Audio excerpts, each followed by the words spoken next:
سلام. این یک ویدیوی آموزشی برای جامعه توسط کاتولیک چریتی ملواکی است. امروز می‌خواهیم در مورد نحوه صحبت کردن برای فرزندانتان در مکاتب صحبت کنیم. به این میگویند دفاع یا دادخواهی کردن.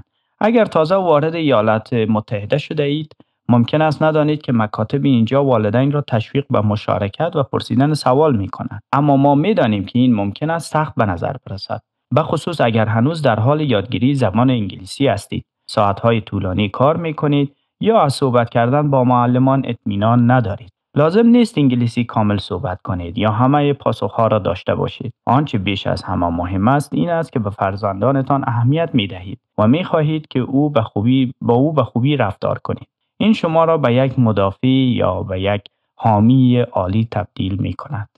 حمایت کردن به چه معنا است؟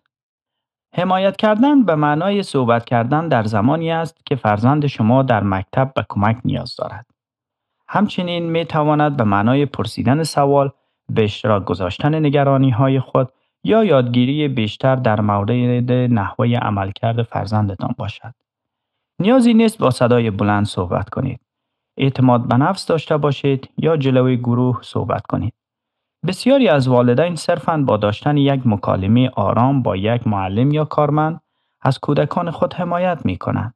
شما می توانید برای جلسات درخواست یک مترجم کنید یا درخواست ترجمه مقالات مکتب را داشته باشید. صحبت کردن عیبی ندارد.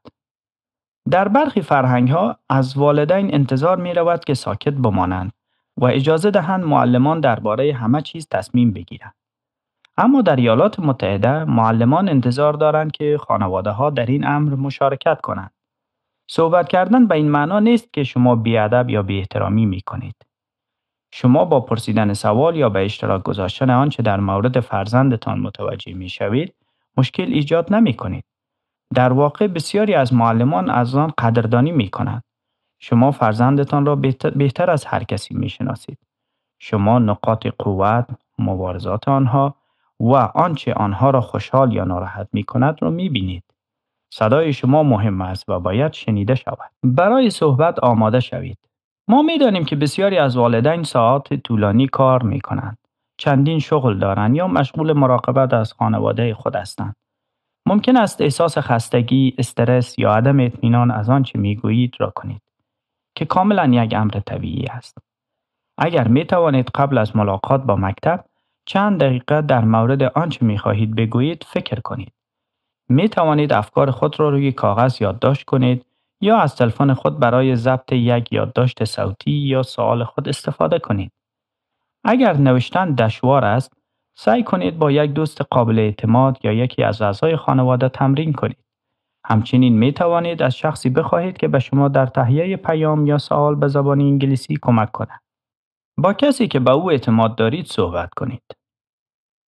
اگر در مورد صحبت کردن عصبی هستید، با فردی در مکتب صحبت کنید که احساس امنیت و مهربانی می کنید. این می تواند معلم فرزند شما، مشاور مکتب، مدیر یا حتی منشی مکتب باشد.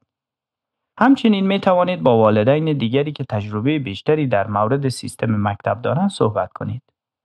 بسیاری از والدین از حمایت از یکدیگر خوشحال هستند. برداشتن اولین قدم می تواند سخت ترین باشد، اما زمانی که شروع کنید آسان تر می شود. لازم نیست همه کارها را یکجا انجام دهید. حتی یک مکالمه کوچک می تواند تفاوت بزرگی ایجاد کند. سوال بپرسید و درخواست پشتیبانی کنید. اگر احساس می کنید که چیزی در مکتب خوب پیش نمی رود، اشکالی ندارد که سوال کنید. شما نیازی به داشتن کلمات مناسب یا گرامر کامل ندارید. فقط از دلتان حرف بزنید. می توانید جملاتی از این قبیل بگویید. فکر می کنم فرزندم دچار کدام مشکل است. آیا می توانید به من کمک کنید تا بفهمم چه اتفاقی دارد می افتد؟ یا من می خواهم بدانم که آیا کمک اضافی برای فرزندم وجود دارد؟ و یا این که می توانید بگویید آیا می توان فرزند من را آزمایش کرد تا ببینید به چه نوع حمایتی نیاز دارد؟ خدمات و پشتیبانی رایگان در بسیاری از مکاتب موجود است. اما گاهی اوقات شما باید درخواست دریافت آنها را داشته باشید. اگر می دانید که فرزندتان قرار است در مکتب خدماتی مانند گفتار درمانی، پشتیبانی خواندن، مشاوره یا کمک از معلمی ویژه دریافت کند اما او آن را دریافت نمی کند، خوب است بپرسید و مطلع شوید. در جریان باشید. دادخواهی یا حمایت کاری نیست که فقط یک بار انجام دهید. این کمک می کند که در طول سال مطلع بمانید و با معلم فرزندتان یا مکتب ارتباط برقرار کنید. ما می دانیم که شما مشغول هستید و ممکن است همیشه وقت نداشته باشید که پیام‌های طولانی بنویسید یا در هر رویدادی شرکت کنید. این خوب است. حتی اقدامات کوچک مانند ارسال یک پیام کوتاه، پیوستن به یک کنفرانس والدین و معلمان یا پرسیدن وضعیت فرزندتان می تواند تأثیر زیادی داشته باشد. برای اینکه یک حامی قوی برای فرزندتان باشید، نیازی نیست که انگلیسی کامل صحبت کنید یا هر بخش از سیستم مکتب را درک کنید. شما در حال حاضر مهمترین ویژگی، یعنی عشق به فرزندتان و تمایل به کمک و موفقیت او را دارید. از تماشای شما متشکرم. لطفاً این ویدیو را با دوستان خود به اشتراک بگذارید و برای ویدیوهای بیشتر کانال ما را سابسکرایب کنید.